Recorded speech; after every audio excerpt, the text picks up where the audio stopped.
Yeah, yeah. So, everyone, welcome to the show, the top five Peter Weller movies that are not Robocop. And we were just talking about Discord behavior and how some people don't like you at everyone in to let you know their show's going live. Who Yeah, and I knew? do apologise if that person is watching the show right now. I do apologise, dude. Like I said, I copied it from a friend's Discord server, so you didn't even think about it. Mhm. But it has been edited, and oh my god, now my computer's trying to do an update. No, piss off! God damn it! Mhm. Well, I say my computer. It was just my browser. It's like, no, I'm running things through the browser right now. Do not fucking download and update and restart. But no, Dave, good to see you again, my man. Like I Yep. said, haven't really spoken much to you in the last few weeks because Yeah, I you've know. been busy, boy.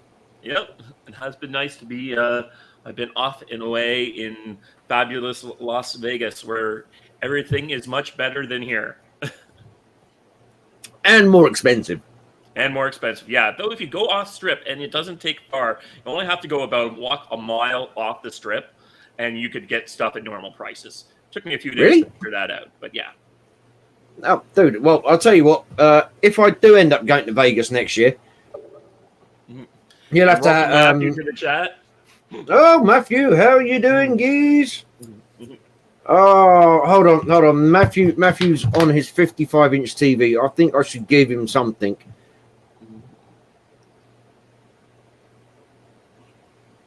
Boo! Only There you go. You 55. get an extreme walk up in a 55-inch. Although, to my mind, being an orc, 55-inch, well, it's cold.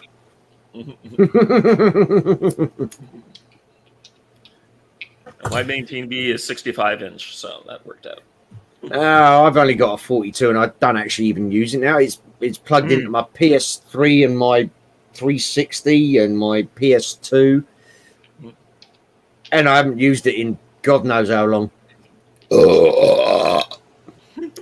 But yeah, I mean, Yep. it looks cool sitting on the wall, but I'm thinking I might do my brother a favor and get him to decorate my lair a little bit. And because I don't use it, he's got a crappy little 22-inch in his also penthouse cave, not fucking basement as certain people keep calling it. And just say to him, dude, if you want this, have it, bung it in the back of your van, take it with you. Yep. Then it gives me more shelf space as well, so I can get extra computer monitors and bookshelves and DVD shelves and storage. That's the name of the game when you're as fucking mental as I am and you buy everything physical that you can. Pretty much. No,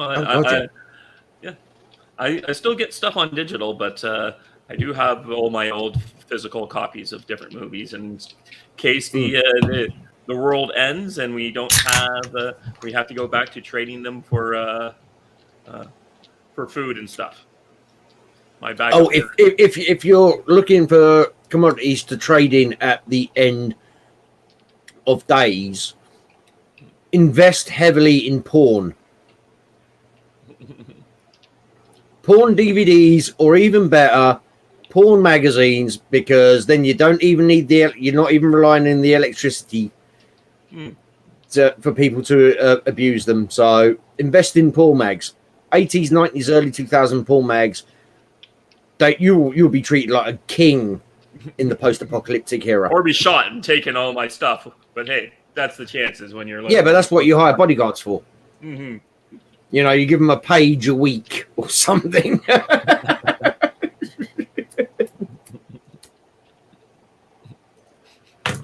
Oh, Matthew, that sucks, dude. Your laptop's not working. Damn. But no, you've still got the legend that is Dave March. Mm-hmm. So people are asking me what happened in that one room when the two girls went off with me and had me in there for like 5 minutes. So I don't think much. Well, so there was a cigarette afterwards as well then.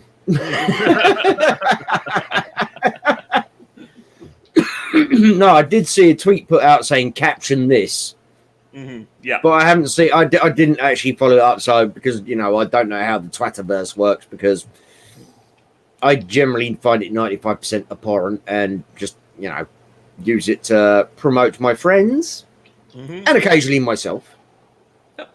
Oh, by the way, I am the Orc, aka Nuff Said, aka the best looking goddamn orc on the interwebs. See, that's the part where Chris normally has a dig at me, which I'm something like, well, that's because you're the only orc on the internet. Oh, you're not supposed to fucking copy it, mate. Jesus. I was appreciating the silence and just letting that statement hang there in the air. And you going, I had to be the Chris for the moment. So how is he doing? I haven't seen you guys do too many shows these days. No, well, I mean, what was it? This weekend it was Labor Day over in Traitorsville. I mean, Yanktown. I mean, America. I always get that name bloody wrong. Sorry. No, you had all three. We're correct as far as I'm concerned. Yeah, exactly, and so am I, as far as I'm concerned. Which means it is right because mine's the only opinion that matters. But also, I mean, obviously, Chris has a health condition, which he's not going to mind me saying, because that actually, thank you, that leads into a nice little segue for self-promotion. We will be doing a charity stream, not this weekend, but the following weekend. So what's that, the 17th, 18th, 19th? I can't remember. I've got my days all mixed up. Yeah. 17th, Friday the 17th, Saturday the 18th, Sunday the 19th. We will be doing a charity stream for FMF, where we hope to raise lots of money to help children around the world dealing with this disease that Chris suffers from get the counselling they need. So everybody watching now, everybody watching on the replay, I hope to God you can come join us for at least part of that and donate, and we're going to do all sorts of stuff.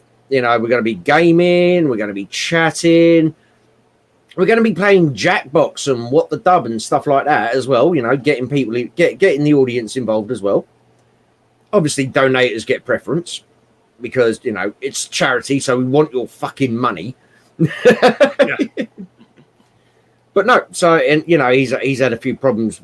Going back to your original question, he's had a few problems with it. Whoa, hold on, what's going on? Is that you or me?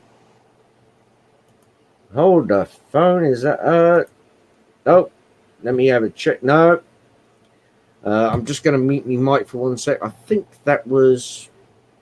Hold on, I'm not even going to bother muting. Let me have a check. No. For some reason, my computer died on the stream. Oh, okay. Yeah, and I was worried that it was actually the stream getting cut off. Oh, okay. So me and you would just be sitting there talking. But no, so yeah, that's going to be coming up a little bit later on. But the reason we are here, folks, is to educate the younger generations on all the fucking awesome shit they've missed out in the world of movies. Right. Because you know what this generation is like today. Oh, so and so, he was in that movie. I like that movie. I like him. And they don't know the 20, 30, 40, 50, 100 in some cases other titles they've done.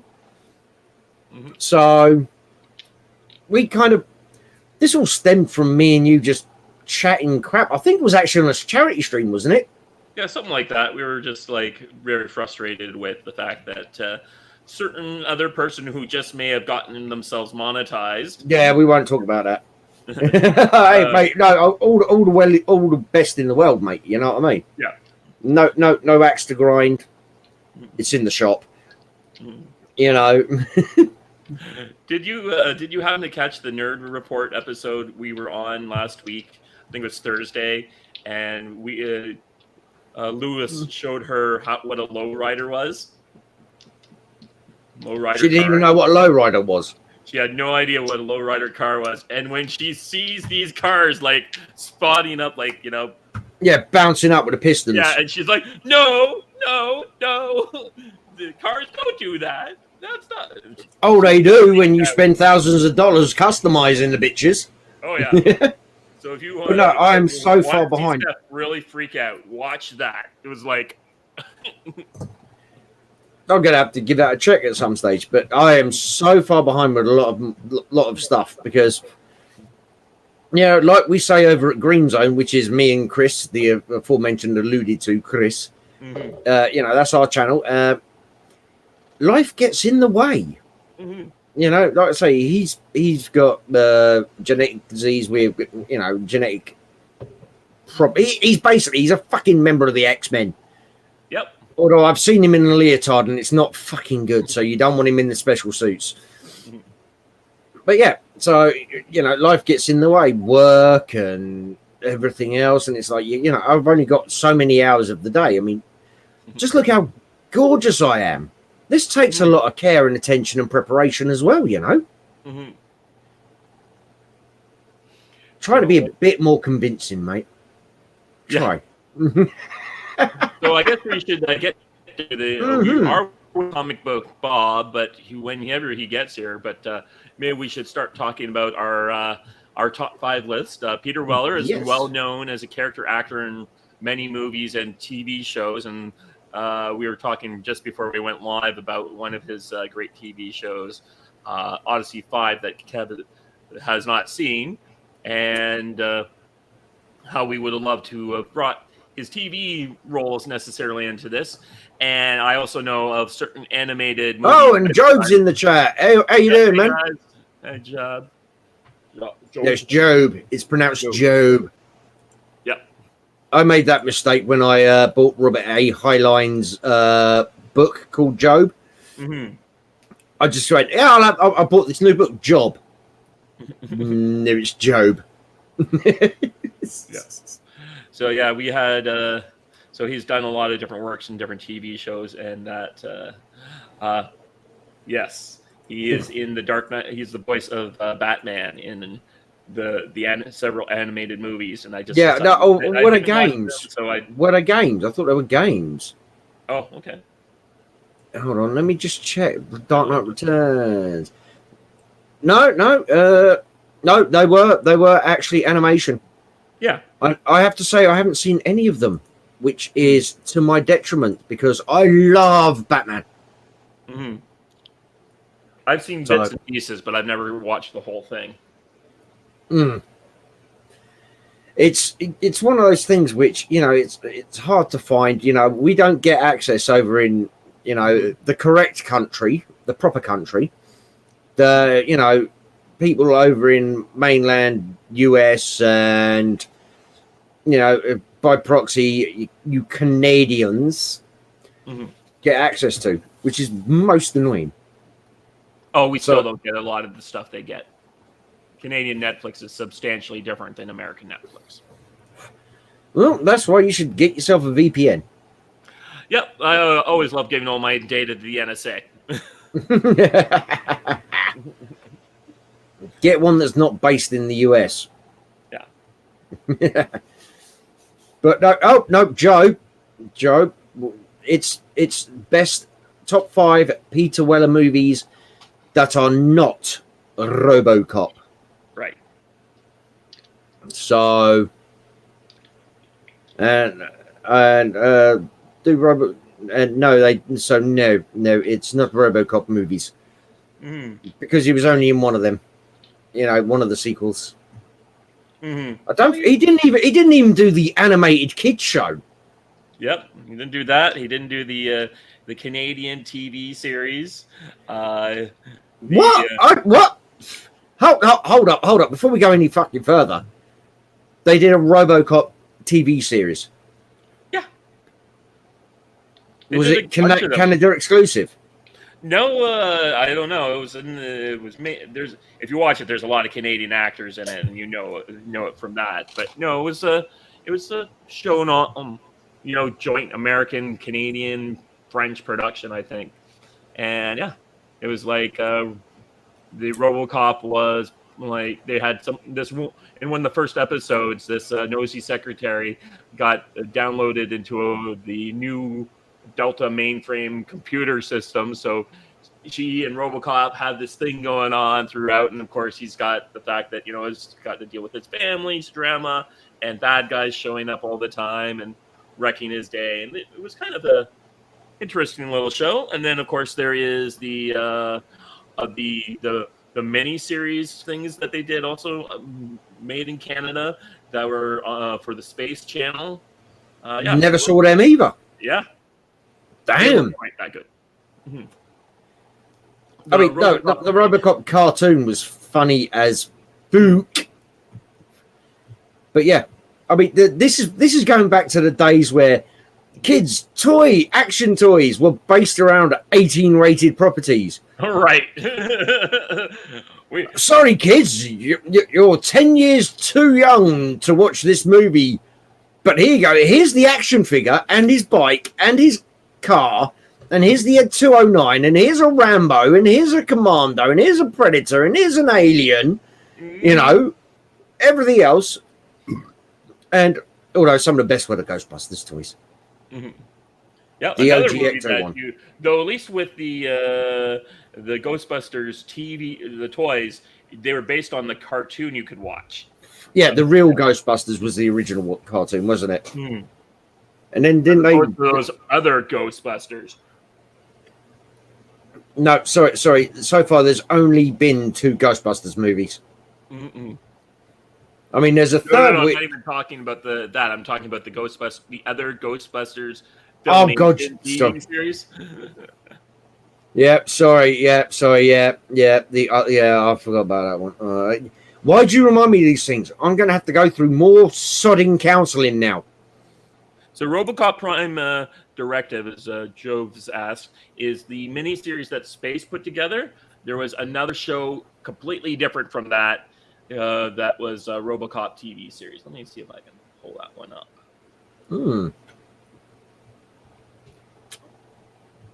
See, guys, we haven't even got to the top 5 yet, and we're educating you about RoboCop, the film we've actually disqualified from using in this list. A series from 1994 that is the RoboCop TV shows, and it is stars Richard Eden as that. This is the right one because I remember Blue Mankuma, who is a very well-known he's on a lot of Canadian TV shows. So yeah, it's very campy. That's the best way to describe the 1994 series. It is like it's almost up there with the Batman TV series. He does it. No one's saying kapow or punch songs, but it is very campy TV show. Oh, the deadpan one-liners and the cringe factor is set to 11. Yes, it is very much a cringy. It's fun. It was kind of like dulled down to be for more of a general audience, but there's definitely stuff like one of the recurring villains is the guy from the Acid Face guy. Oh God, what's his name? I'm trying to remember. Yeah, I know. Oh, he's been in several things actually. Oh, I'm gonna have to look him up quickly. So sorry, keep talking for a second while I look him up. So that character, it's not the same actor, but that character is like the main bad guy for a lot of stuff. So he's like going on buses and like taking people hostage. It's but the 1994 series is not a cartoon. It is a live action. I'll drop it down the IMDb page here. I'll drop it in the chat. Was it Saul? Wasn't it the character's name? The guy who got sucked by the acid. Possibly. Let me see here. Yeah. Was it Saul? Sorry, no. Oh, well, I mean, here's a great name. So one of the bad guys in the show is Dr. Cray Z. Millardo. Crazy Millardo is his... Oh, back in the day when you could be as subtle as you liked. Yep. Oh, dude, I'm gonna have to look this up. I'm gonna have to try and find this somewhere. Mm-hmm. Sorry, I'm just looking at it now. Right, it's rated 7 out of 7. Mm-hmm. It's rated over sevens, and it was at least 22 episodes. Yeah, it's a one season show. It's from that time. It's just it's not terrible. It's just like it is, like I said, very campy. So it's slightly dated in these times, but Yeah. no, dude, I'm bookmarking that just so I can find it later. Bookmark current tab. Yeah, stick it there and save. Oh, no, you see, like I say, this is the thing. Hard art for you Yanktown people. 18 rated, violence warnings all over the place and all that shit. You make toys and kids TV shows and everything about it and cartoons. Nowadays, what the fuck do you get? Mm-hmm. No movie is allowed to be hard R or 18 rated, however you want to phrase it, because it takes away from the demographics that can go watch it. Mm-hmm. Really? I remember watching Aliens for the first time. I was a very, very, very young orc. We time travel. I'm over 3,000 years old now, but we age differently to humans. So it's like we're time traveling. And, I was a young orc. Maybe 5, 6. Watching it for the first time on TV, shitting myself. And thankfully, we recorded it on the VHS machine, which, for those of you watching, is like a form of physical media where you could record live broadcasts, but you had to have a cassette tape involved. And it was pretty crappy quality. And watching it again the next day and still being scared shitless. Yep. So I'm just putting up the intro for that TV series right here. Don't share the audio because that'll definitely get you dinged. Yeah. So. Yeah. Like what was it? The Crow City of Stairway to Heaven with Mark Dacascos. Yep. Who I like, by the way. We need to do a show on him at some stage. We really do. Because most people probably only know him from John Wick 3.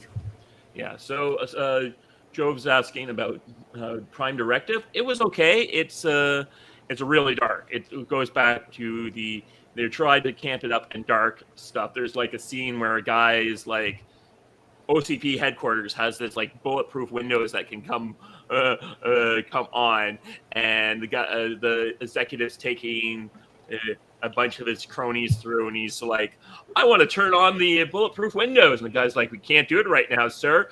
And it's like, no, I'm turning on. And he presses the button, and all the windows come down. And he's like, oh, see, it's fine. And then you see a guy falling because he's like on doing the windows. Oh, no. Yeah.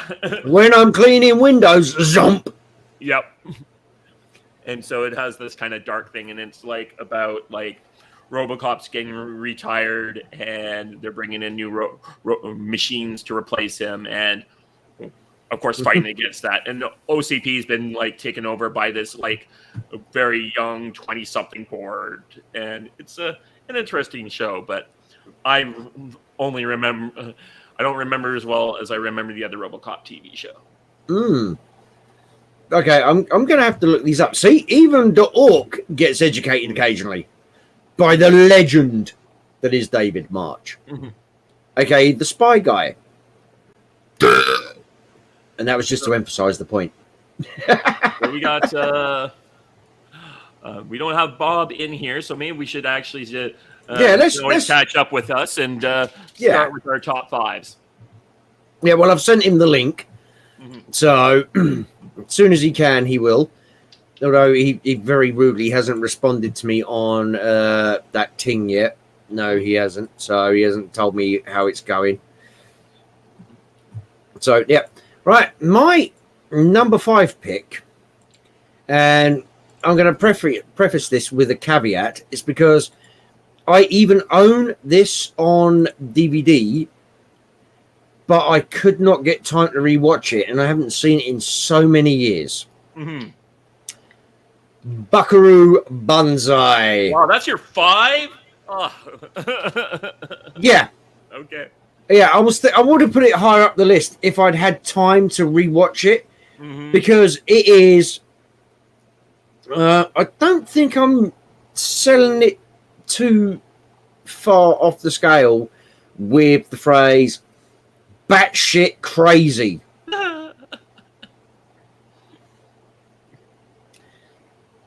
Would I be far off there?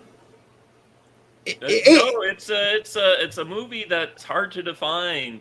Yeah, you cannot define this any way, shape, or form in any particular genre. You know, it's like you had 4 or 5 12-year-old kids writing their ultimate fantasy scripts for a movie, amalgamating them all into one, and then making the damn thing. You know?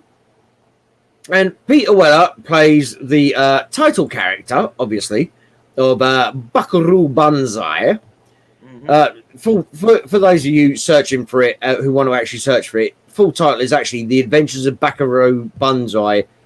Buckaroo Banzai across the 8th dimension. And through solid matter, he's not thinking straight. And yeah, I mean, the cast for this as well is just like a who's who.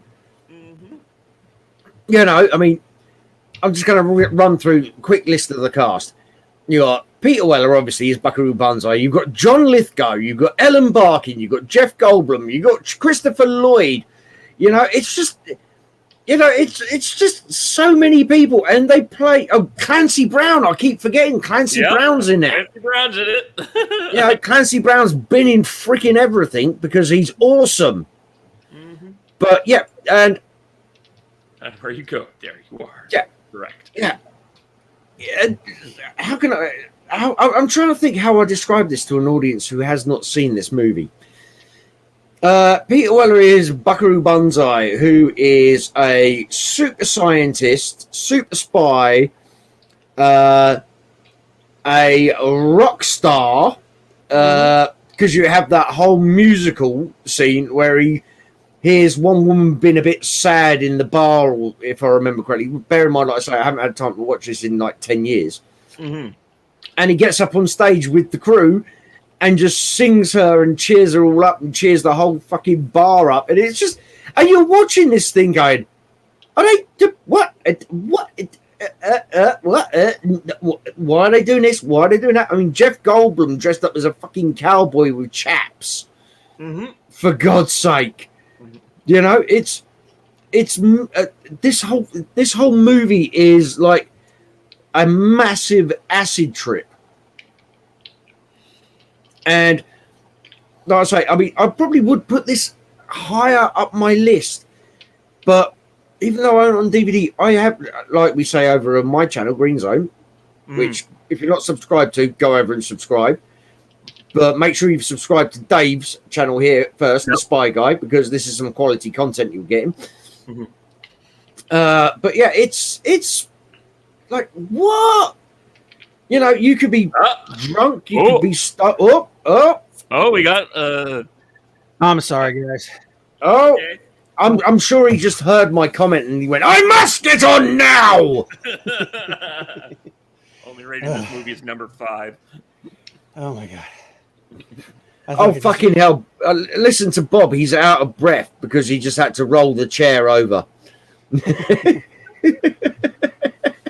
I swear to God, man. And I don't know what it is, man. Every time this show is going on, then some BS family drama or something pops up. But do what I did. Kill most of your family. How far did you guys get? We're just on number 5s. Yeah, it turns out that I have an extensive knowledge of a bunch of Robocop TV shows that no one ever heard of before. Yeah, yeah, dude. They had the Robocop TV show, then they had like, was it 3 made-for-TV movies? Yep, that's Prime Directive. Yep. And I knew about the cartoon series. Yeah. because I actually had that on VHS Yeah. for my sins. I'm sorry, don't hate me too much. But no, so I just got down, pretty much done listing my number 5 pick. Yeah. Cool. Do you want to know what it was? Leviathan? Buckaroo Banzai. That's number 5? I know, right? I explain this for God's sake. I haven't seen it in 10 years. I've got it on DVD, but life gets in the sodding way, especially when you got fucking 5 major movie productions working at the same time and 2 major TV shows. Wow. That's like I would not have guessed that. Yeah, I mean, as I said to Dave, I would have probably put it higher up my list if to be honest with you, the last time I watched it, I was drunk, which is probably one of the best ways to watch it, drunk or stoned. But so, thusly, it didn't stick with me as well as, for example, my 1 and 2 picks. Okay. And because I didn't get a chance to review it, re-watch it. Sorry, not review it, because this is not a review. This is our own personal opinions. Right. And by the way, folks, we don't compare lists beforehand. Nope. No. So this is all off the cuff. We all make our own lists up. Yeah. But hence, it's my number 5. My number 5 pick is a little movie called 50-50. I didn't hear of this movie before we started talking to Study, and I looked it up, and it's Peter Weller and Robert Hayes of Airplane fame. Yep. Are a pair of adventure mercenaries working in like South America and for the CIA, overthrowing governments. Yeah. And there's just so much ridiculous things that are happening in this show, and it's like Peter, like Robert Hayes in a group of people onto the beach to like the beginning of Suicide Squad to take over this country. He's got everyone worked out, and suddenly like they're being ambushed on the beach, and it turns out it's Peter Weller's forces, and they get stuck into things, and it's just this really great movie where it's kind of in that early 80s period where America was not necessarily the best or the greatest, but USA. Yeah, but that nebulous world where we could be a little bit more dark, and deal with the consequences of things. But there's just so many like great comedic lines that are happening in this, and the fact that Robert Hayes, who was coming off an Airplane and then kind of did a series of movies that drifted out. And here you have him in a chance to see him do something a little. He gets to be the straight man. Again, both of them are kind of straight men in the sense that Peter Weller is playing the more weird guy, where Robert Hayes is playing the guy who's like the serious guy, and they end up going on side missions together. A great thing where whenever they have to make a decision, they flip a coin over it, and you get to see it. And I do really recommend this movie for people who haven't had a chance. You can get it on, I got it off of YouTube, so it was a nice thing to add to my collection. Yeah. Oh, well, you paid for it on YouTube, or if somebody just uploaded it? No, I paid for it. Like, now that you mentioned that, and I just looked it up, and I remember this movie now. Do you remember the guy who played the accountant in The Untouchables? Yes. Yes. He's in that movie too. Yep, he's the CIA handler. Yeah, he's like the he's the bean counter. Mm-hmm. Yeah, no, it's fucking. What can I say? It's just a fun freaking movie, like you say. The interplay between the two of them, yeah, and I mean, fucking, was it Robert Hayes? Yep. Not knowing him, from anything else, because you've got to bear in mind as well, he's more for American audiences, Yanktown audiences, because back in those days, it was a lot of TV series and shit like that. Yeah. He played a lot of those kind of characters. Yeah, exactly. Yeah. So being across the pond, it was really cool to see him do something that I didn't expect from him, because I'd only really seen him in Airplane. Yep. So No, solid. Yeah. Cool. Okay, Bob, it's your go. Okay. Well, my number 5 is Shakedown. Ooh. Peter Weller and Sam Elliott. Sam Elliott's yeah. Dude, Yep. Sam Elliott's another guy that we got to do like a thing on one of these days. Man, Yep. 'cause he's Yeah, been well- in it. He's been in a Well, ton I've of already stuff. said we got to do Mark Dacascos at some stage as well. Mm-hmm. Oh God, we'll be here forever with him. That guy's had like a dearth of friggin'. Oh yeah. And the reason I said that is because most of the people watching probably only know him from John Wick 3. Yeah. Yeah. But no. Basically, the synopsis of this movie. Peter Weller plays an attorney who teams up with Sam Elliott's that renegade cop. Yeah. To With the team up mustache, though, he's still got the mustache. Yeah, this was when he was just starting to hit middle age. Mm-hmm. Sam Elliott, so he still had that. He's still I'm that rough, sexy guy that women want to be with and all the men want to be. But yes, like and I think this is before Roadhouse, right? I think Oh yeah. so. It was either before or right after. Hold on, I can't remember the dates. This was 98 or 99. Actually, 88. Shakedown was 88. Yeah, Shakedown was Yeah. 88. Roadhouse is 89. So yeah, this is Yeah. right before Roadhouse. So literally, they would have filmed both back to back. Almost, He would have yeah. filmed both back to back, and one would not have been released without the other before the other one was done shooting. Mhm. Yeah. But I'm trying to remember who was the corrupt cop. It was In Shakedown. yeah, he's another one of those character actors. Yeah. Let me see here.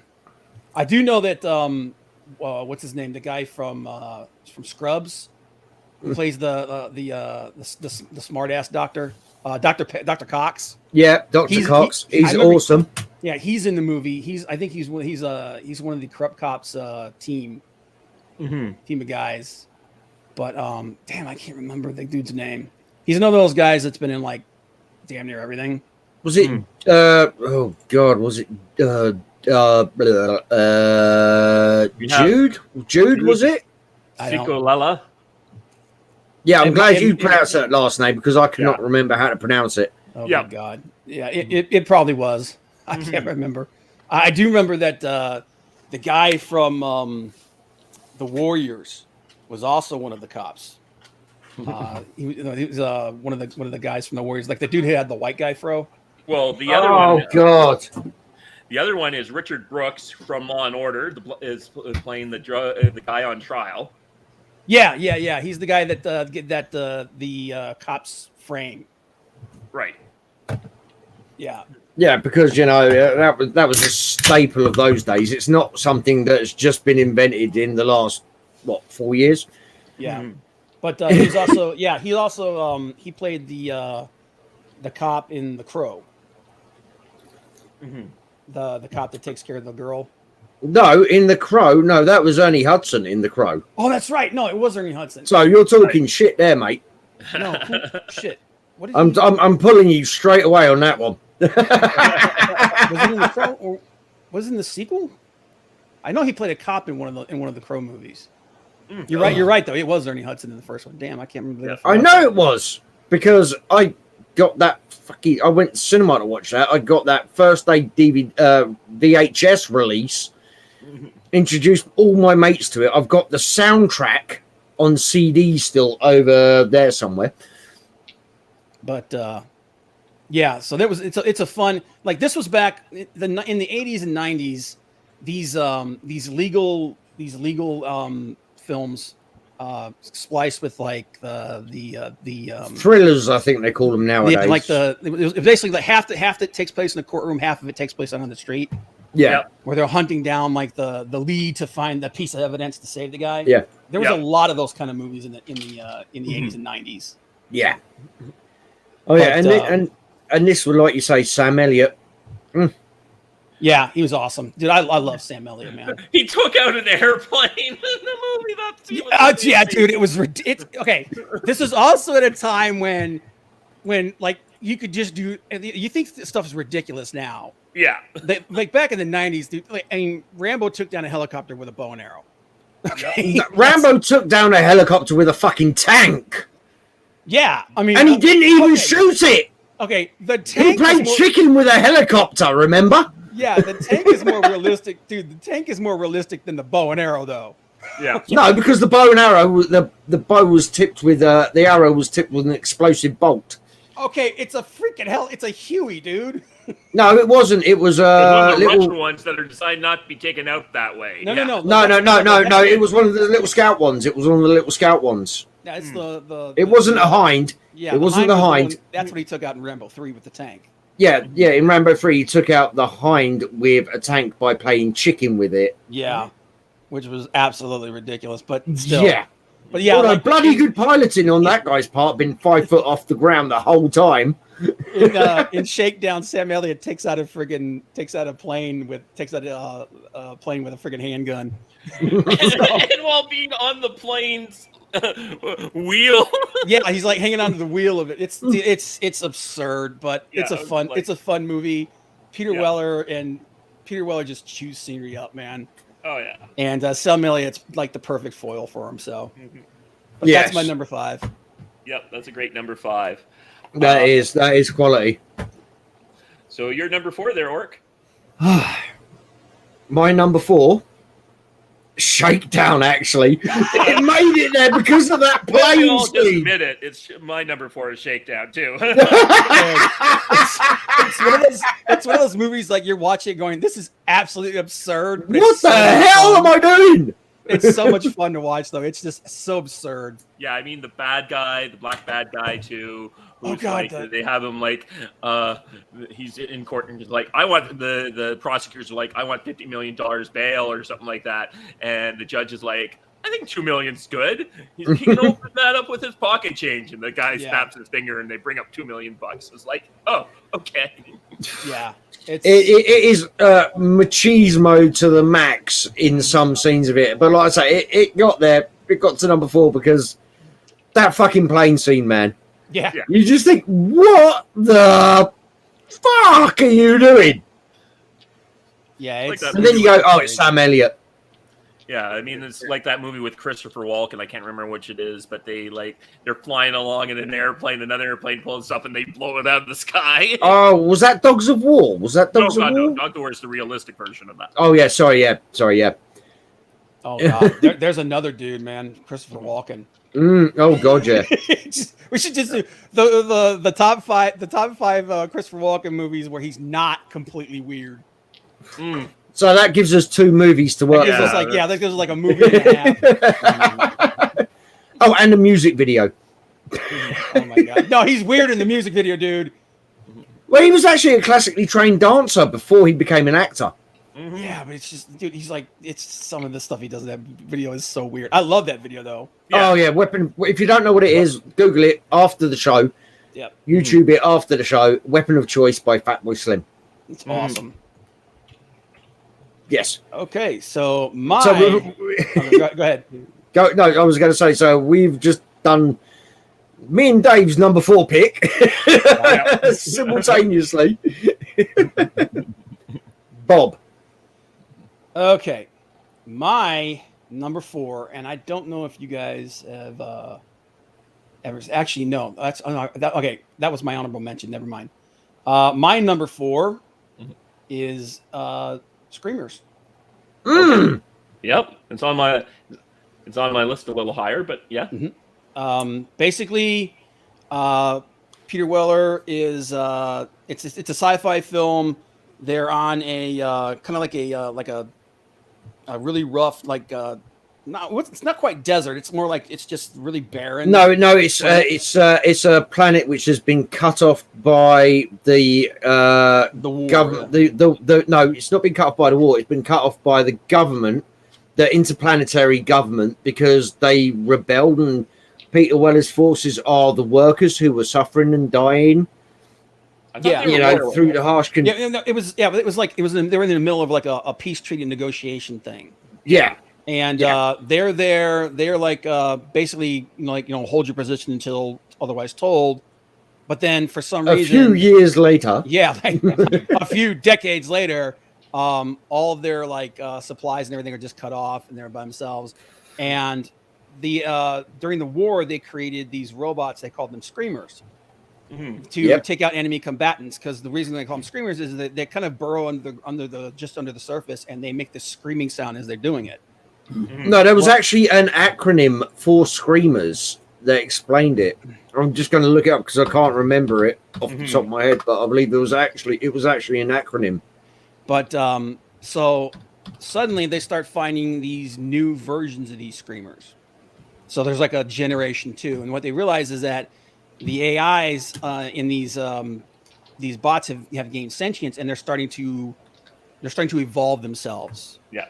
And so they realize that they're completely screwed, and then so they're just trying to get off this planet because some of these screamers start taking on human form. Right. And it's based off of Philip K. Dick's, one of my favorite authors. And Philip K. Dick's, yeah. And it's based off of one of his stories called Second Variety. And it's a short story that he did. So anytime there's a Philip K. Dick adaptation, I'm going to watch it. And this one, for a low budget film, it's really, really cool. But yeah, I highly recommend it. It's got some really interesting stuff in it. And I'm trying to remember the name of the dude. The chick who's in it is hot as hell. Oh yeah. Jennifer Rubin. Yeah, and that final action scene. Yeah. I'm like, yeah, put me in the middle of that one. It's pretty awesome. And the only problem with that movie is the ending. The ending is it's a very contrived ending. Yeah, it's like, really, this movie's good right up until this last 2 minutes, and you're like, I guess you had to go for the horror ending, I guess, but whatever. Well, no, they went for the sequel bait. Yeah, they did kind of go for sequel bait with that one. And we got sequel, which wasn't anywhere near. No, I think the sequel was bigger budget, less production values, less acting talent. Didn't have Weller in it, so no. Go. It was back on the fucking planet. Yeah, it was on the same planet, which is like it was almost like the same story, just told from a different group of people. Yeah, no, they pulled a Starship Troopers 2. Yeah. They did exactly the same thing as Starship Troopers 2. They got a bigger budget, contrived to shoot less with that budget, and then put titties in it to make sure it got the R rating, because they didn't spend as much on the effects. So the gore and the action wasn't as good. So they put titties in it to make sure it was R rated, and then they wondered why it didn't make as much money. Yeah. But so that's my number 4, and it's one of my guilty pleasure movies. Yeah, those are one of the things we kind of forgot about it, is that what happens is that the war's been going on, and suddenly a ship from Earth lands for the first time in forever. No, it doesn't land. It doesn't land. Well, crashes, right? And so they're finding out a lot of the stuff they've been told. They've been getting all these broadcasts coming in from Earth, and they're finding out a lot of the stuff that they're being broadcast is bullshit. Yeah, from their union chiefs. Yeah, because they're the workers' union. They're telling them everything's going, we're going to do this eventually, and then they realize, no, the talks fell apart a long time because ago. they've actually discovered, because this planet is supposed to be the only place they know of to mine this material. Yeah. Mine this chemical, and it's highly dangerous to mine and all the rest of it, which is part of the reason why the workers revolted in the first place. Why the unions revolted in the first place, because of working conditions and safety. And then it's like, oh yeah, by the way, no, they found a planet like 5 years ago where it's a piece of piss to get this stuff. You literally you put a scoop out and you get it. There's no loss of life or no nothing. And it's like, so we've been left here. Yeah, pretty much. But so there's my number 4. Yep. That's a good number 4. Yep. That is a good number 4. Yep. Right. Was it my number 3 now? Yep. Well, wait. Well, oh yeah, because you guys both had Shakedown. Shakedown is your number 4. Yeah. Right. My number 3 is 50-50.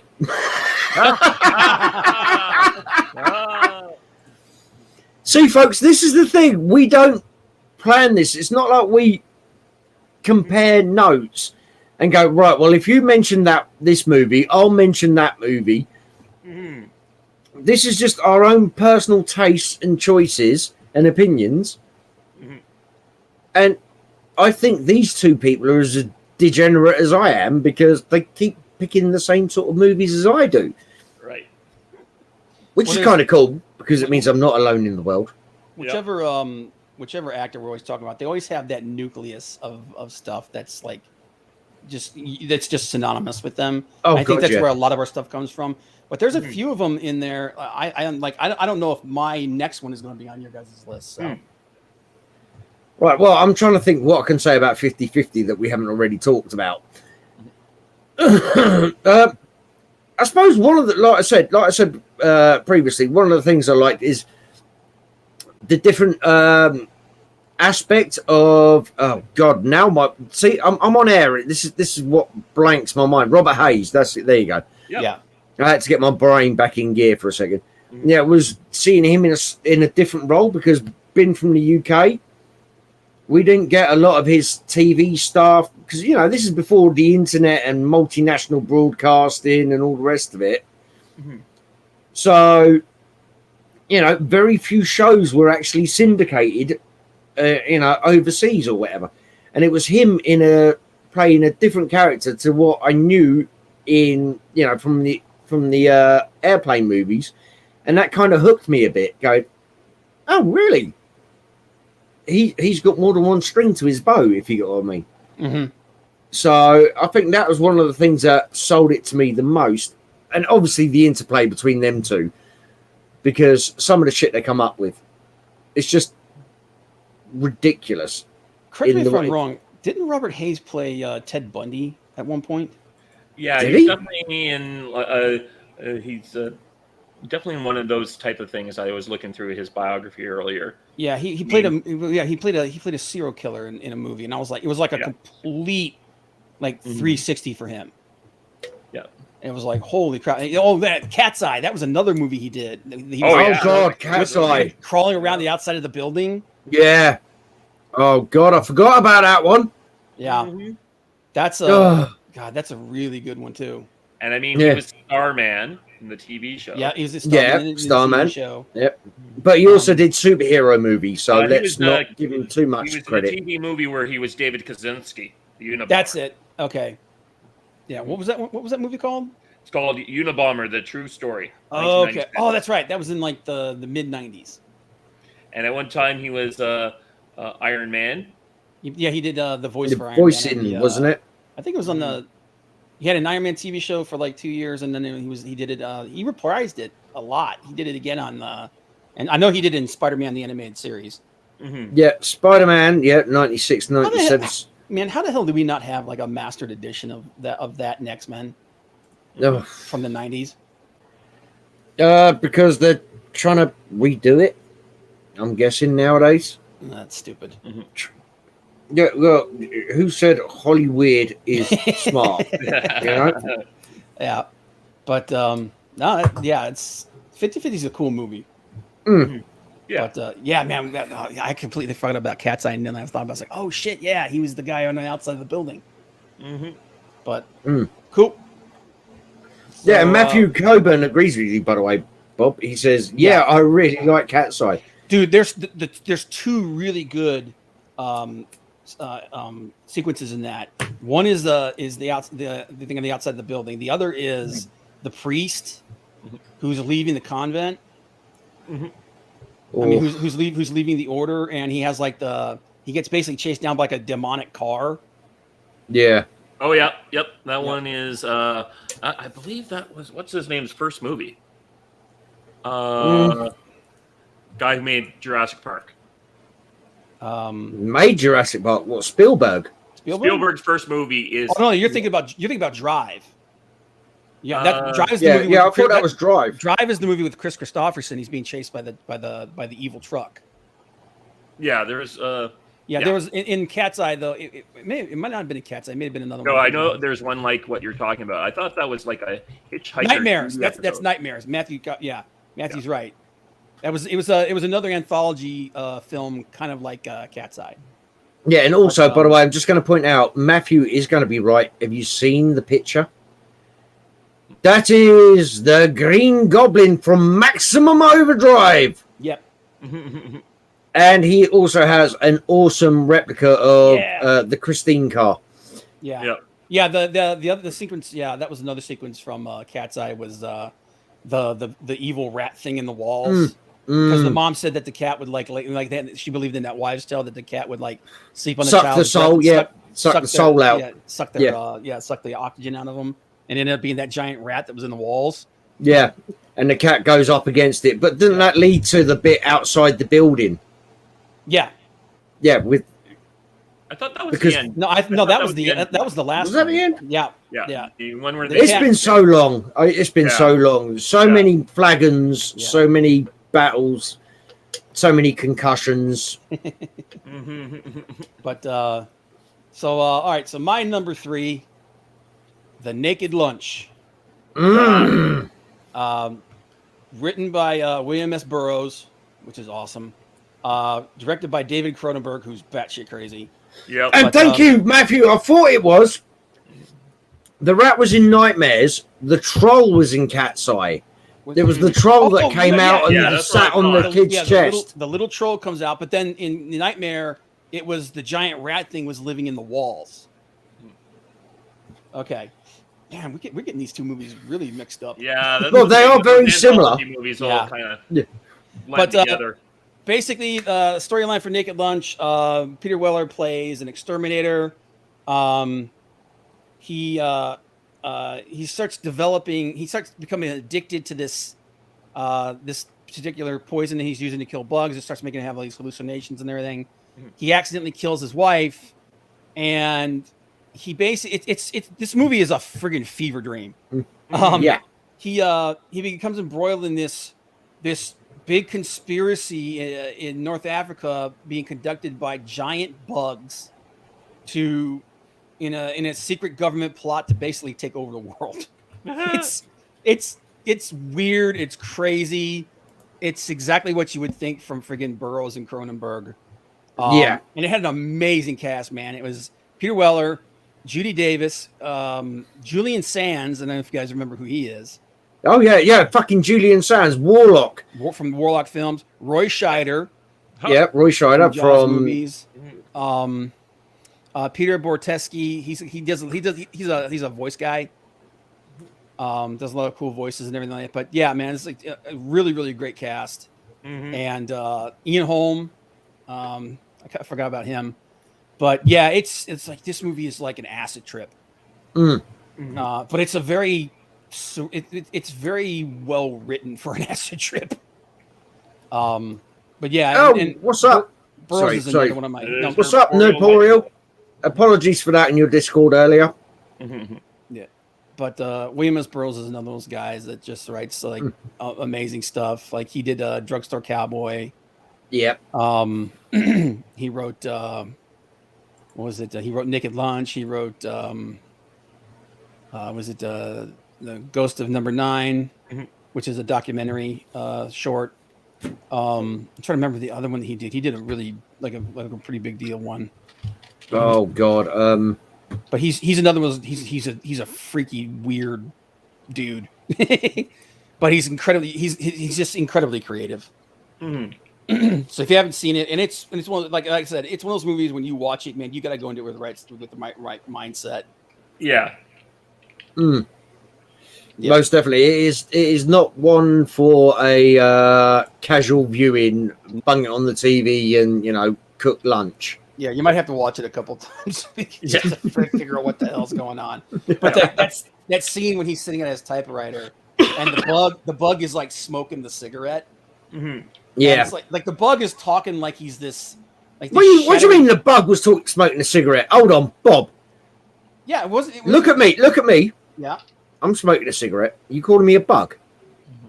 Can only bugs smoke cigarettes? You don't have a You look. Nobody has a friggin' angle. Nobody has a monopoly on cancer sticks. Yeah, pretty much. Okay, but it's just Sweet. weird seeing him talking to this giant cockroach who's smoking a cigarette, talking like he's the smoking man from X-Files. Yeah. Like pushing these secret files towards him and stuff. It's just it's weird, but it's really cool.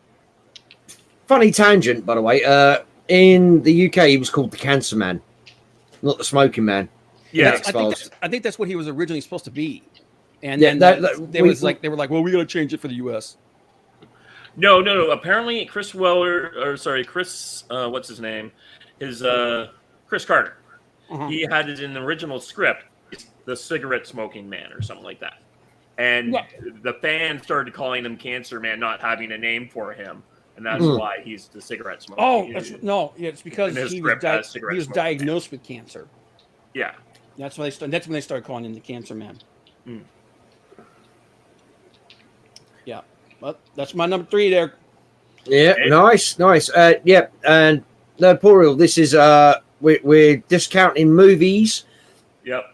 And we're discounting Robocop from Peter Weller movie. So we're discounting TV. We're discounting Robocop. We're talking about purely his actual movies because we like to try and educate. I mean, I'm 3,000 years old. Dave's 20-something, or he is after his rejuvenation visit to Vegas. Yeah, that's it. And Bob is just Bob. So... So what is it? My third pick is Leviathan. No, a much better movie than people give it credit for. Yeah, and it's got Richard Crenna's in it as well as the Doctor, and a bunch of character actors are in this. Like the miners are all interesting people, and you're just you're trapped 40,000 or how many a couple miles deep under the ocean. Yeah, and find this not old Russian sub. This Russian sub that they say is sunk somewhere else, and they go on board to get salvage from it, and things go terribly wrong as people start turning into monsters, and it's very much an alien ripoff, except for you're under the ocean. And you have to make up your own weapons and try to figure out what's going on. And people are taking chances on things. And I do believe isn't Eddie Griffin the black guy? Ernie Hudson. Ernie Hudson. Ernie Hudson. Yeah, dude, it had a really great cast, man. Yeah. Oh, mate. Yeah. Richard Crenna, Ernie Hudson, Hector Elizondo. Yeah, there's the other guy. Meg Foster when she was hot as hell. Mm-hmm. Oh, don't. Yep. God, man, those eyes, man. Oh yeah, mate, those eyes captivated me in everything from when she was Evil Lynn through They Live, Blind Fury. Those eyes every time. I was just like, dude. Meg Foster I need to go have a shower now. Meg Foster in the Day was a smoke show, man. And by the way, yes, people, if you think that could be conceived as slightly sexist, it's not. We're just appreciating the female form that she had. I'm completely happy to be a sexist. Oh, so am I. Man, I would have fucking rammed that all day long. Sorry, was that going over the line there, Dave? It's your channel. Nope, not at all. Especially with those eyes, like we say, those eyes. Oh. Great movie. Yeah, and just it has that whole building up attention, but you're getting to see a very similar story that we've seen somewhere else, but we're getting it in a new way and with new factors in, and it's much better than a certain other one that was made a much cheaper rip-off version of it that came about roughly the same time that had some attempts, but much better than, what is it, Deep Fathom 6 or whatever it was. Deep Sleep Star 6. Yeah. Wasn't that John? No, that wasn't John Carpenter. That was no. It was Dark Star was John Carpenter, wasn't it? Yeah. Dark Star was John Carpenter. That was his first movie. Yeah, it was. Yeah, but yeah, no, Leviathan. I'm not going to argue with that one. Actually, yeah. Deep Star 6. That was Friday the 13th director Sean Cunningham. That was his movie. Okay. The only thing about Deep Star Six I remember is it had the dad. Remember that TV show My Two Dads with Yep. Paul Reiser? Mhm. It had the other dad, like the irresponsible dad, was like the main character, and then two actors I remember from it: Nia Peoples, because it was like her first acting role, because she was a singer, and then Miguel Ferrer. R.I.P. Miguel Ferrer. He played like the cowardly guy. Mhm. I'll be honest with you, Deep Star 6, I kind of watched once, and I Yeah, that was Yeah, kind so of that's a little corner of my brain which said, "Do not ever open." Yeah, it was one of those. It was one of those movies where it's like you watched it once, you were like, "All right," and then you left. Yeah. Exactly. Yeah, that was popcorn. You know, I finished with popcorn watching it. So, all right, whose go is it? Whose go? Me and you already went. It's So- back to you. It's your number 2, I No, believe. My number two. No, you didn't do your number 3. I've done my Yeah. number 3. My number 3 was Leviathan. Oh no, you just did it. Duh. Never mind. I'm an idiot. Yeah, Bob, you feeling okay? No. You're still getting heart palpitations from running up those 3 stairs in the front of your house. No. But I do want to do a quick Honorable. honorable mention, Mhm. because he's not the star of the film, but he plays a really, really great character, Mhm. and that's The Order with Heath Ledger. Yeah, I was Mark- thinking. Yeah. Yeah, Mark Addy. I don't know if you know who Mark Addy is. He plays in a lot. He was one of Heath Ledger's friends, and they played in a lot of movies together. He was the portly guy in A Knight's Tale. Mm-hmm. Really good character actor. But Peter Weller in The Order. Basically, The Order is like there's this group of priests who are like basically they're like exorcists to the extreme. They actually go out and they actually find demons and fight them. And the whole movie is about Heath Ledger's character is having a crisis of faith, and he runs into he finds the Sin Eater, the actual Sin Eater, and Peter Weller's character is he's a bishop, but he's also the Black Pope of basically the anti-church. Okay. So he's like, yeah, it's really cool. He plays a really cool, really dark, messed up. He's character. playing both ends. Right, he's basically playing both ends of the power spectrum. And he pulls it off really well, to be honest with It's you. awesome. He plays a great character in that. But that's my honorable mention. But my number 2, The Adventures of Buckaroo Banzai. I knew that was going to come up. Across the 8th dimension. And if you haven't seen Buckaroo Banzai, what the hell are you doing? It's an acid trip and a half, folks. Seriously, do it. It's Have you pure seen 80s all schlock. the deleted stuff for that movie? The yeah, original like intro with Jamie Lee Curtis as his mom, Uh-huh. and they're all there on the day of His dad disappears. Yep. Yeah. It's I think they did like a director's cut version of the film where that was at the beginning of it. Yeah, I watched that. Yeah.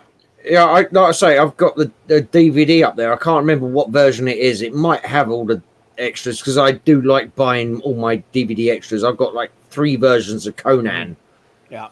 But it's just basically the movie is just pure 80s sci-fi ridiculous schlock. And it never takes itself too seriously. The cast is amazing. Peter Weller, gotcha. John Lithgow, Ellen Barkin, Jeff Goldblum. Jeff Goldblum is freaking hilarious in this movie. Yep. As New Jersey, his name's New Jersey, but he's a cowboy. Yeah, exactly. New Jersey walking around in chaps. Yeah. Christopher Lloyd, Ronald Lacey, Clancy Brown. Clancy Brown as Rawhide. Vincent Schiavelli. The movie's just awesome, man. Oh, yeah. We might have to declare war on Russia. Here's the instructions. Declaration of war, the short version. Yeah. It's just, and there's so many just ridiculous things. It's so much fun. It is a fucking, like I say, if I'd seen it, if I'd had time to rewatch it, it would have been higher up my list than number 5. I'm pretty damn sure of it. Yeah.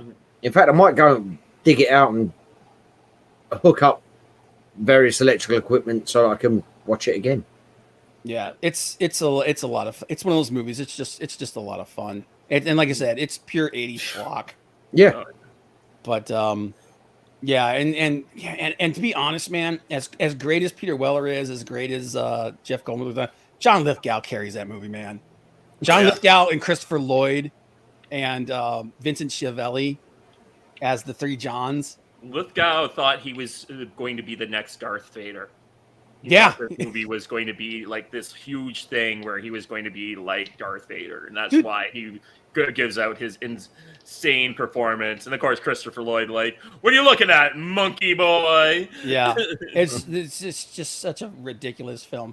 But yeah, because the original plan was they thought this was going to be a massive hit, like a huge hit, and like they thought it was going to be the next Star Wars. Yeah. And so they were like signing them to these contracts where they were going to be in sequels and stuff and all these things, and it just never happened. And then years later, it became a cult classic. Oh, love a cult classic. John Smallberry's. Yeah. The different names were ridiculous. Yep. It's like what is it? Yoyodyne production, propulsion. Yeah, it's like what is it? Bivouac. They're sleeping, and he goes, "What is it? Bivouac, man. Come on, they're sleeping." It's like, what is it? What's the blonde dude? The blonde dude was like, God, what was his name? Tommy. Oh, Perfect Tommy. Tommy Perfect. It was Tommy Perfect or Perfect Tommy. I can't remember. But he's the like he was like everybody loved him because he was beautiful and he was perfect, but he was dumb as a brick. Mm-hmm. Yeah. But no, it was such a cool movie. Yeah. Exactly. And also Buckaroo Banzai, you got to think about this. He'd done like not a lot before that. No. And then he becomes the star. He's the lead actor in this movie that they think is going to rival Star Wars. Mm-hmm. Because as I described it to Dave before you joined, Bob, it was like, right, we've got 5 12-year-olds. Give us your ideas for good concepts for a movie. And they gave them all, they all handed them in and they went, right. Put them all together and just went, there you go, there's a script. Yeah, we'll put them all in it's one got movie. Space aliens with magic, with cowboys, with everything. Oh, and he's the leader of a rock band, and he's a comic book character, and he's a super scientist. Yep, exactly. We're just going to throw everything in there, and they, like you say, they thought it was going to be a bigger hit than it was. And yeah, so apparently what happened was that this script had been. There were these 2 guys. They were like gaffers, and they were always like in movies, and we were always like writing up different versions of the Buckaroo Banzai script.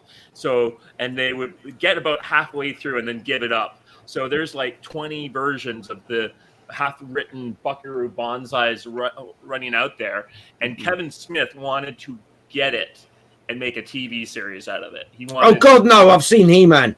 Well, this was back before he really sold out. So he wanted, like, he loves this movie, and his intention was to do a limited TV series on a Netflix series. Yeah. And no! He was going to bring back Peter Weller to be the head of the World Crime League. Yeah. And he was going to bring back Clancy Brown and all these guys. They were going to be playing the bad guys in the show versus the new guys. Sounded really good, but the problem is because of those scripts floating around in different studios owning different scripts, no one can get the rights to make another Buckaroo Banzai. Yeah, everybody's got a piece of the pie. Yeah, it's one of those That's one of those licenses that's in like development hell.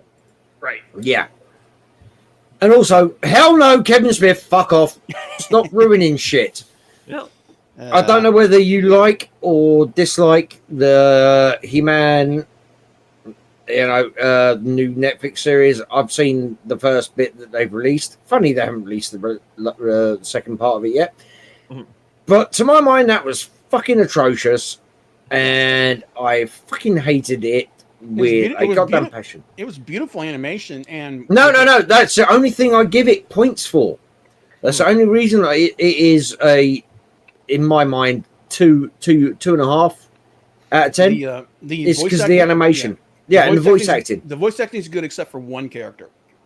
Well, no, I was gutted. Yeah, Teela.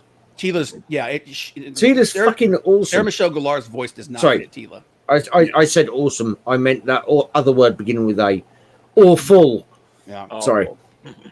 But no, yeah, I mean, I was gutted because like Mossman, they killed him off straight away, and that was the guy who I can't remember his name now. I do apologize. He was the original voice of Skeletor. Yeah. Back in the 80s. And they brought him in to voice 3 lines before he gets set on fire. Yeah. It was no. But there you go. That's my number 2. Nice. Have I done my number 2 yet? Nope. My number 2. Leviathan. What is Leviathan about? Yeah. Well, if you don't know, rewind this video 25 minutes. Well, I don't know. How long have we been going for? Fuck it. Yeah, rewind it 20 minutes worth. It's just a fun movie. And I was tempted to put it higher up. I was tempted to put it on the number 1. If you look at some of the stuff the actors and the crew had to go through to create some of the not just the set pieces, but just the general looks, which, as I might know a little bit more about the making of things than other people. Right. Some of the shit you have to go through just to get a 5-second shot, which is the point where you turn around to your missus and say, "You enjoying this?" And you don't even see it. But some of the stuff they had to go through to get some of those shots, because it wasn't a big budget, it wasn't massive budget. So, it was almost not guerrilla filming, but, it was like, any way we can cut budget. Oh, that's a bit of a risk. Okay, fine. I mean, people, main actors on this got, had, God, why is my mind blanking on this now? But no, they had they actually got medical issues because from been raised too fast from the water for certain shots, and the exosuits they wore actually weighed like 120 pounds. Yeah, and they actually when they actually filmed them the underwater scenes, they actually had to be able to work. So yeah, exactly, and they had to undercrank the cameras. So they were filming 1 shot in 4 instead of, boom, boom, boom, boom, boom. It was like boom, boom, to give that slow motion kind of, that heavier vibe. Even though the actors are trying to do it all, realistically, the shit they went through. I mean, I'm going to plug it, Dave. Yep. Can I just say where I found out a lot of this shit about this film from? Okay, go ahead. It was a channel, a YouTube channel, who I have no affiliation with. None of you have probably ever heard of it. Called Good Bad Flicks. No, I've seen stuff from him. Yeah, and he did a deep dive in Leviathan about 4 years ago. I remember there was a cable channel. I can't remember what it was, but it was dedicated to movie trailers and like on-set movie like videos and stuff. And they had, I remember when Leviathan came out, they had a big thing about the production of it and how they literally had to like I said, build the suits, and they had the cameras had to be altered so that they would work the way they wanted them to underwater. And they filled the water with silt. Yeah. When they did the filming, so that it would look more like it would if it was at the bottom of the ocean. Yeah. So when they moved, they stir up the fucking, and also. I'm trying to remember I can't remember off the top of my head what they used for the organic bits floating around in front of them. It was some form of foam, I think it was. Yeah. That they had with big fans going, and because they undercranked the camera, it didn't move.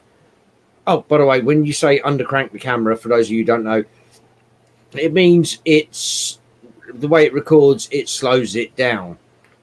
So you overcrank the camera, it looks like you're speeding shit up. If you're undercranking it, it records less frames, so it looks like things are moving slower than they should, or they actually are. It's an easy way of doing a visual effect. Yeah, and it's better than like altering it in post Yeah, to make it look like you're slower. Then you do it that way, and it actually the movement looks more natural. yeah. Mhm. It's the way people did things before the invention of CGI, where everybody got fucking lazy. Yeah. But cool. Well, I yeah. learned a fair bit about it on another website. It's not it's a written one, so it's called 1,000 Misspent Hours and Counting. And the guy did he always does whenever he's doing one of his reviews. He always tries to find something interesting or obscure to talk about the movie. So he gives you a bit of the plot synopsis, what he likes and doesn't like, but he also just does this interesting story about the movie. And Yeah. I found him years and years ago while looking for information about the Omens series, and he, of course, Oh, there's all kinds of crazy stories with them. Yeah. The Omen series, if you're looking for behind the scenes on that, that is a fucking deep dive you will never get out of. Mhm. Yeah, Pretty much. it's like trying to find like some obscure fact like that. That reminds me of what was the football announcer? Frank Castle. Oh no, sorry. Gifford. Mm. Frank Gifford would always Bob Costas. Bob Costas would always be like Jordan steps to the plate. Jordan born in C-section at Maryland State Hospital, and he just blurt out something that had nothing to do with the friggin' sport. Yeah. It was like born by C-section in St. Joseph's Hospital in the Bronx. It's like, what the hell? But then you also got to go, fair enough, you've done your research. But Yeah. dude, there is a point when you're pulling up the guy's medical history, back the fuck off. Yeah. But cool. So before I get to my second movie, I'm going to give an honorable mention to a movie called Rainbow Drive. Rainbow Drive has Peter Weller as it kind of starts off weird because you don't actually know what's going on. So Peter Weller's basically philosophizing with some woman he's just had sex with. It turns out she's married, and they're just talking about how marriage works out. And then there is like a gunshot. Sounds a gunshot. So he goes running outside to investigate. He grabs a gun, goes out and runs off to investigate. Finds out the neighbor there's been some sort of mass shooting at the neighbor's house, chases off after a guy, and you're like, who is this guy? Because they never tell you what's going on for the first 20 minutes of the movie, what Peter Weller is, and why is he chasing after someone who's killed a person? Why does he have a gun? And you then find out that he's the head of a California homicide, and there's this bizarre political conspiracy that's happening, but there's just so many interesting things with his what's going on with his cop and the relationship with his partner and other people who are kind of like they're being told to get off the case, and it's really crazy. The ending is one of those movies that kind of falls apart in the third act, but if it hadn't been for the third act weakness of this movie, I might have put it in as my number 5. But yeah, and the woman in the movie, his love interest is Celia Ward. God dang, she was hot.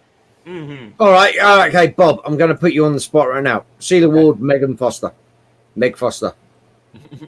You can only pick one. Ooh, man. Yeah, I'm sorry. Oh man, I don't know. I'm gonna have to go Celia Ward, man. No, I'm going to go Meg Foster. Okay, because the eyes will always be there, even if the body isn't. Oh man, God dang, she was hot. Yeah. Dude, she was. She played Richard Kimball's wife. She played Harrison Ford's wife in The Fugitive. Mm-hmm. God, dude, she was hot. Mm-hmm. But no, Meg Foster. Yeah, the eyes will always be there. Yeah, Meg Foster was unique, very unique. Celia Ward was gorgeous, though, man. Oh no, I'm not saying she's ugly, but any stretch of the imagination. Yeah, for anybody who like for more for younger people, more modern people, she was the main character in the TV show House. She was his ex-wife. Yes. So, just to give you an idea of who we're talking about, but yeah, man, that's why you gonna make me choose like that? Because I'm a little, which means I'm a bastard. But okay, so my number 2 is a movie I don't think either one of you guys have seen, of unknown origin. Don't say that. Oh, hold on. Don't say that. Well, I believe I mentioned it last time, and you guys didn't. I couldn't remember it, so I went back and I actually looked it up. Mm-hmm. And yeah, dude. Oh my god, dude. This is a long time ago. Yeah. This is like, I think when this movie came out, I was like 10 or 11 years old. Mm-hmm. Yeah, so this Yeah, was. it's one of Hold those on, movies he that I was watched, doing like, movies in the on a 1940s. Saturday afternoon. And yeah, so this movie, Peter Weller is it kind of a 7-year itch, but he has a problem. So his family's going away on vacation. He's I can't remember. He's a businessman of some sort, and he's stuck alone in the house. And there's a rat, and he's trying to get rid of this rat, and he does all sorts of things, and it becomes this Leamington versus the ant situation where he is going more and more crazy trying to get this thing and wrecking more and more of his house and bringing in the professional exterminators, and the exterminator disappears in his house. And like, Jesus. Oh, is this the one where he takes the fucking sledgehammer to his walls at one stage? Yeah. Oh yeah. And Yeah. I've seen it, but I didn't know what it was called. And he's like, there's occasionally he goes out and has like dinner with like some other people, and he's just like, he's becoming more and more obsessed with just trying to kill this one rat in his house. And the rat becomes this monster of epic proportion. Is the best all-encompassing thing that just takes over his life. Yeah, and it's just him versus that rat, and the movie is crazy. Just like character study of one man going crazy trying to kill a rat. Yeah, it's bonk. It's another of those movies. And this is something that Peter Weller does a lot. He plays these movies that are like, they're just really trippy and weird from their premise. But like, the best way I could describe the way he becomes in that movie is that he becomes like Ahab hunting Moby Dick. Yeah, that's a good example. He's willing to kill people to kill this rat. The bigger picture is the rat. You know, it's like, the rat comes first. Like you say. I mean, I'll be honest with you, I didn't have that comparison in my head until you mentioned it. Yeah, it's on the nail. It's on the nail. Yeah, he becomes completely obsessed with it to the point of like, it's free. I don't want to talk about the ending of it, but yeah, it's one of those things where like, and then like when he's talking, like the discussion that he has at the dinner party when he's talking, which is where the title of the movie comes from. And it's like there's all this stuff about how the rat is part of inner space, and it's just freaky. It's a weird movie, but yeah. Okay, cool. Well, that's my number 2. All right, number 1. Oh, me first? You first, yeah. Me first. My number 1. And yes, this is the number 1 Peter Weller movie. We're discounting Robocop because that would be all of our number 1 picks, obviously. Right. Is Screamers. Okay. There you go. It's like we said before. It's such a fun sci-fi movie. Yeah. There is no there's no.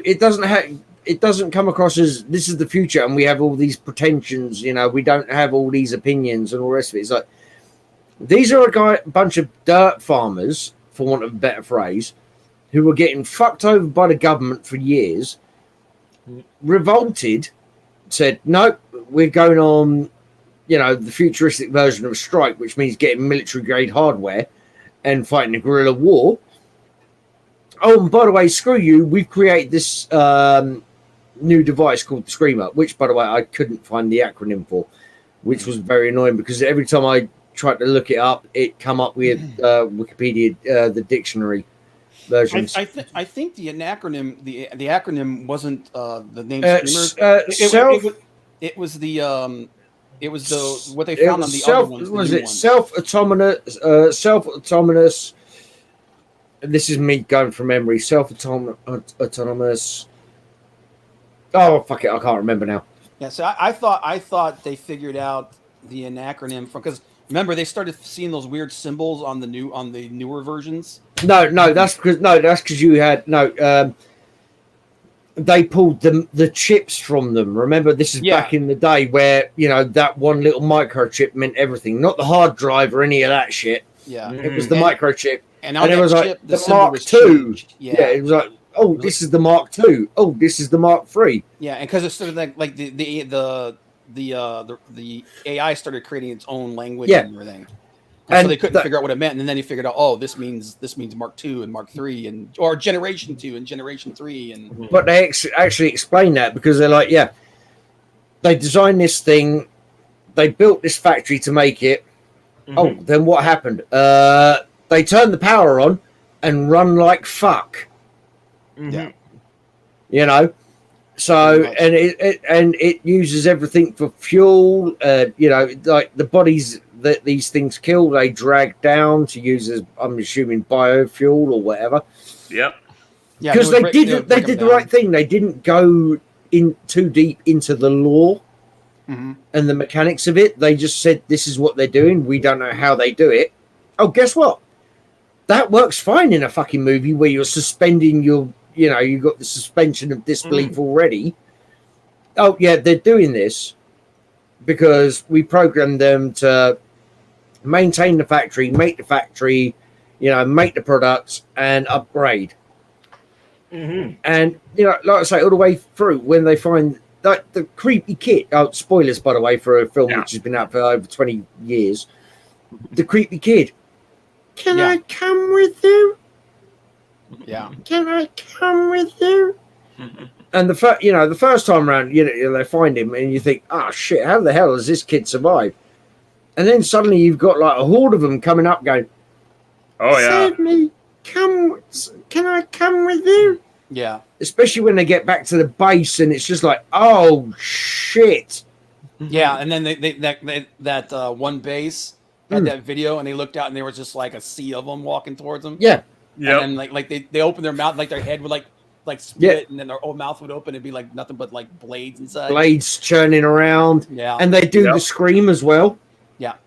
Because the scream was apparently from the first in the first variant. Yeah. Was designed to paralyze the nervous system, freeze you with fear, as it were.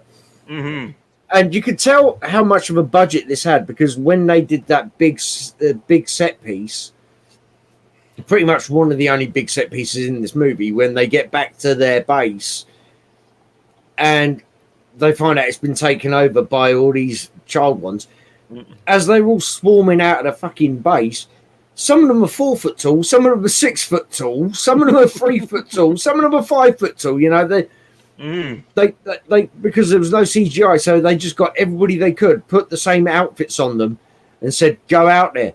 You got a 6 foot fucking bloke going, "Can I come with you?" It's not safe out here. It's just like they had no massive budget for this, and yet they made a movie. And yes, the last 2 minutes were a bit schlocky. Because you didn't need to have that set up. You could have just left it as him getting back to Earth and reporting what happened, and then you go from there. Yeah. Because they've got spaceships. What was it he says even beforehand when at the very end of it, after the final fight scene, which wouldn't have minded been in the middle of, it's like so you've taken the next step towards humanity. You've learned to kill each other. Right. Yeah. Yep. I thought that was great. Yeah, because the two human ones end up fighting each other. Yeah, exactly. Because because the good ones found love, discovered love, or developed the programming for love, shall we say? And the other one hasn't had the interaction with humans, so they're fighting. He's like, it's just nothing but hate. Yeah. So it's like, you've taken the next step towards humanity. You've learned to kill each other. So there you go. There's the perfect fucking ending for it. You don't have to have the cute little teddy bear pull out the fucking razor claws at the end of it as it's crawling across the fucking dashboard of the spaceship, which is bloody stupid in the first place. Who has a dashboard on a spaceship? Oh, I'll just chuck me cigarette lighter there. Oh fuck, 0G, bang, dead. But yeah, up until that last 2 minutes, it's just such a solid film, and you can go back and you can watch it again and again. Mm-hmm. Yeah, it's got the action you want. It's got the thrills, the thriller, the suspense side of it. It's it's a fun movie. I just think exactly. It's fun. It takes you out yourself, and you don't care. Yeah. Mm-hmm. You know. So, my number one, because we couldn't pick RoboCop, Mm-hmm. of unknown origin. Ah, there we go. It's just it's such this is the kind of movie you're either gonna really like it or you're gonna really hate it. Right. Because it is kind of a slow burn film. Mm-hmm. And it's basically it's a character study. It's more of a character study than anything else. Mm-hmm. It's a study of this man who slowly loses his mind to obsession. And literally gets to the point where he will sacrifice anything and everything and everyone just to get this obsession, to gain this thing that he wants, which is to kill this friggin' rat. And at the same time, the rat seems to become obsessed with him. Right. Because it's basically this clash of wills between these two things. Mm-hmm. And I hate to use the phrase, but it becomes a game of cat and mouse. yeah, no, it's more like to me it's more like the irresistible force meets the immovable object. Yeah. Mm-hmm. He's not going to quit. The rat's not going to quit. One of these two is going to go down in flames. And the other might be willing to go down in flames just to test to stop the other. It really does become like something about these two things. Just they're anathema to each other, and just watching him slowly just lose his shit. It's really cool because it's like, I mean, we've seen movies like this before, but this was back in the day when you didn't do this a lot, right?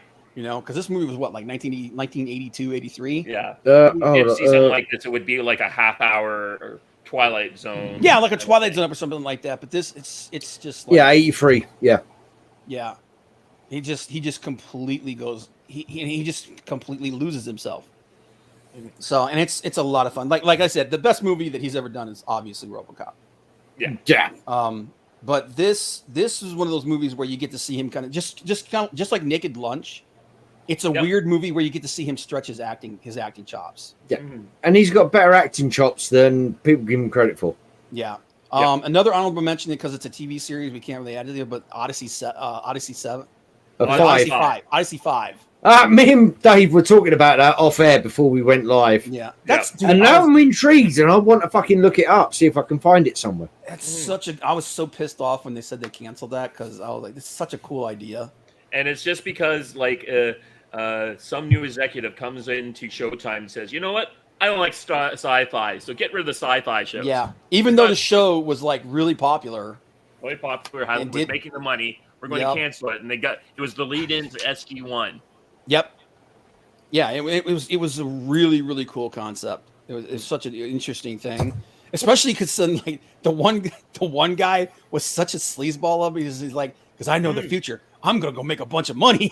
He's like, that's the only thing. He didn't care about this conspiracy with this evil clandestine alien thing blowing up planets. Alien intelligence or whatever that was going to destroy the world. Screw that. For the next 5 years, I'm going to be rich. Right. Well, fuck it. I'll make enough money. I'll be pissed when it happens. Yeah. But actually, hold on. No, I know exactly when it happens, so I'll just fucking wow. How much of this shit can I take before I go?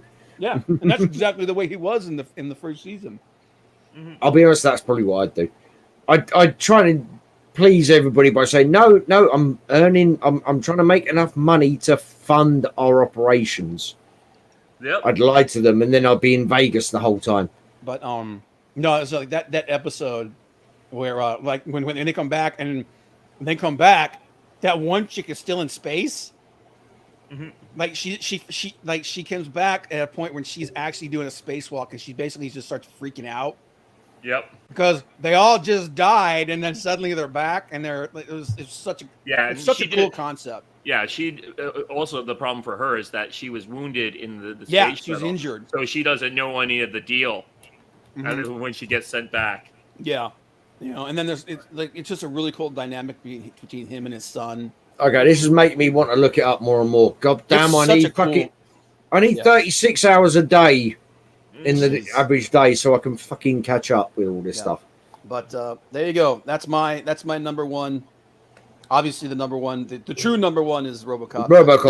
This, if you're a fan of Peter Weller and you really like watching him stretch his acting chops, this is a good one. Yep.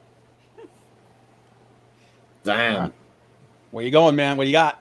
Well, my number one, of course, has to be the Adventures of Buckaroo Banzai. Across the eighth dimension. I mean, like, seriously, guys, that movie is insane. It's crazy. Peter Weller it is. He does have a few serious moments, especially in the deleted scenes that unfortunately got cut.